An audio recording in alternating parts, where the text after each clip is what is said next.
এই তো দেখা হলো, এখনই চললে? এত অপেক্ষা, এত আকাঙ্ক্ষা, শুরু হতে না হতেই শেষ। তুমি যে কি না, আর কটা দিন থেকে গেলে হতো না? আমার না একদম নরকে ভিড়তে ভালো লাগে না। তুমি একেবারে মাধবীর মতো হয়ে যাচ্ছ। মাধবী আবার কি? মাধবী মুখার্জি, যিনি চারুলতা করেছেন? আমি আবার তার মতো হতে যাবো কেন? তুই আবার আজে বাজে বকা শুরু করেছিস। এবার কিন্তু থার্মোকলের ত্রিশূল এনেছি, কিন্তু এরকম চলতে থাকলে পরের বার আসল ত্রিশূলই আনবো, এই বলে দিলাম। উফ, তুমিও না। আমি তো রবি ঠাকুরের গানের উল্লেখ করছিলাম। মাধবী হঠাৎ কোথা হতে এলো, ফাগুন দিনের স্রোতে ভেসে এসেই বলে যাই যাই যাই। সাহিত্যের সাথে তোমার কোনো সংস্পর্শই নেই দেখছি। এই চুপ কর তো। আমার রবি ঠাকুর একদম মুখস্থ। শুনবি? যদি তোর ডাক শুনে কেউ না আসে তবে নাকি একলা চলতে হয়, বললেই হলো, মনে নেই? তুমি আর মুখ খুলো না। ওটা রবি ঠাকুরের গানের কপি পেস্ট, নচিকেতার লেখা। বাহ, ভারী কেতা তো। আচ্ছা, তবে এই গানটা, আকাশ ভরা সূর্য তারা, আকাশমুখী সারি সারি। তুমি একদম এসব নিয়ে মুখ খুলবে না। ওটা অঞ্জন দত্তর গান। তোমাকে নেক্সট পুজোয় গীতবিতান কিনে দিতে হবে দেখছি। অবশ্য কেনার দরকার নেই, ফ্রিতেই অনলাইন ভার্সন আছে, তোমাকে লিংক পাঠিয়ে দেবো। অঞ্জন দত্ত যে হরিপদ আর রঞ্জনা লিখেছে, সে রবীন্দ্রনাথের চুগলি করছে? নিজে ভগবান দত্ত ক্ষমতা আছে ভেবেছে নাকি? যাকে যেতে দাও। পুজোর কদিন কি কি দেখলে একটু বলো। কেন, তুই দেখিসনি? আমি দেখবো কোথা থেকে? আমার পোস্টটাই এমন, তোমার মুখের দিকে চেয়ে ত্রিশূল খাচ্ছি। তোমার ডাবল চিন ছাড়া কিছুই আর চোখে পড়ে না। নরবটে এক চট। আমার ডাবল চেক কোথায় দেখলি রে হতচ্ছাড়া? পুজোর 6 মাস আগে থেকে শুধু সেলারি স্টিক্স খাচ্ছি রোগা দেখাবে বলে। তুই বেটা অসুর, তুই এসেছিস আমার লুকস নিয়ে কমেন্ট করতে? তুমি না খালি খালি সাইড ট্র্যাক হয়ে যাও। এখন বলো, পুজোয় কি কি হলো? কি আর হবে, আনন্দ মেলা দিয়ে শুরু হলো। দেখছি ব্যাপক সব আইটেম হয়েছে, কিছুই তো দেখতে পেলাম না। সেদিন পঞ্চমী বলে আমার মুখ ঢাকা ছিল কি না? আমার কিন্তু মাথা ঢাকেনি। আমি দেখতে না পেলেও গন্ধ পেয়েছি, অতি ঘাসা। ধান এনো অর্ধন ভোজন বলে না, গন্ধ শুকে আমার 2 কেজি ওজন বেড়ে গেছে। ইস, আমি কিছুই পেলাম না। সেলারি স্টিক্স দেখে আমার বিরক্ত হয়ে গেছি। চপ কাটলেট ফিশ ফ্রাই পেলে মন্দ হতো না।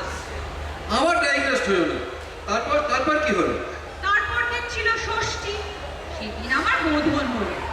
তো আয়োজন, সাংস্কৃতিক অনুষ্ঠানও ছিল। শুধু সেদিন নয়, তার পরের দিনগুলোতেও। ঢাক আর কাঁসরের ঠেলায় কিছুই শুনতে পেলাম না। আমার তো কানে তালা লেগে গেছে।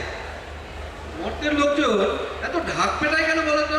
আরে ওটা যুগের প্রয়োজন। এখন সবকিছু ঢাক পিটিয়ে জানা না দিলে টিআরপি মেলে না। লোকের সময়ের এত অভাব, তার উপরে এই হোয়াটসঅ্যাপের যুগে অ্যাটেনশন স্প্যান কমে কমে মিলি সেকেন্ডে ঠেকেছে। কিন্তু ঢাক না পেটালে চলে? ওদের অপরাধ নিস না।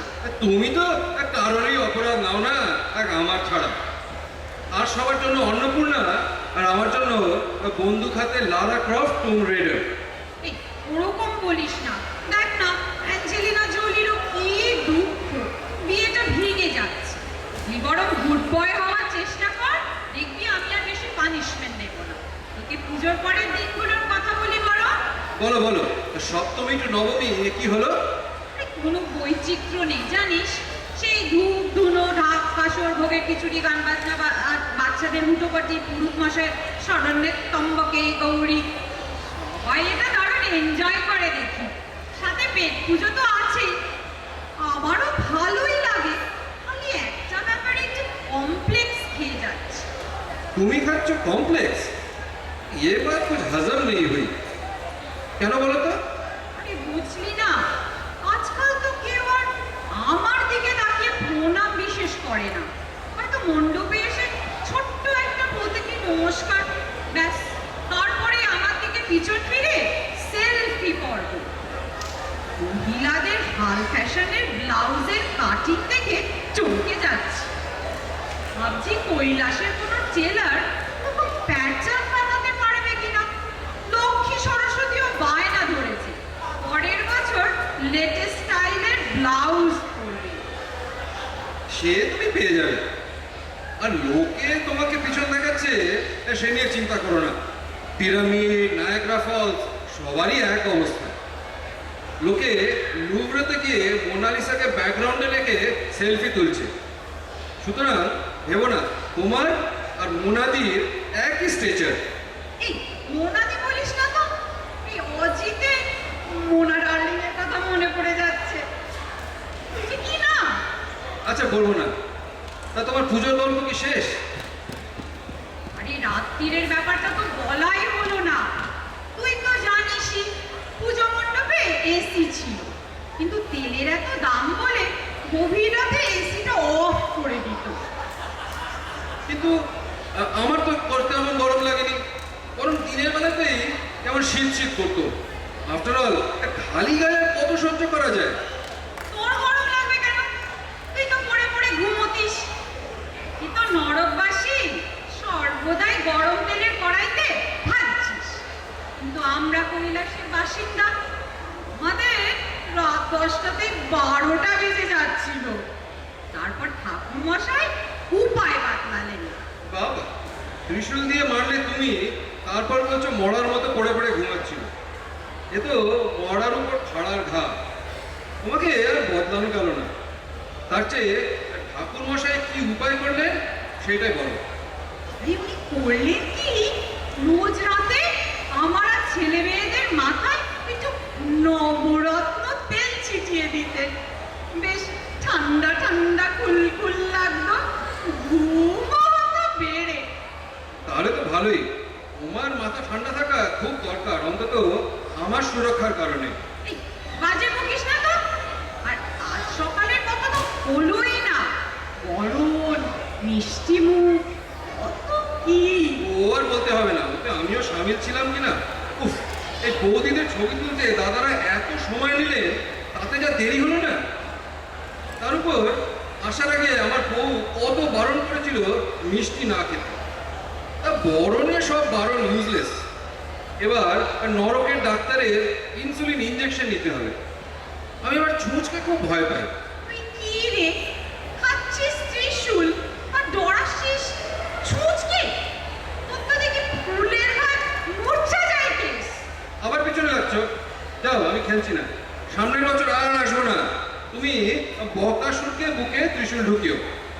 আরে মাইন্ড করিস না, আমি সব ওষুধের একটু বকি তো, তাই সবাই বকাসুর।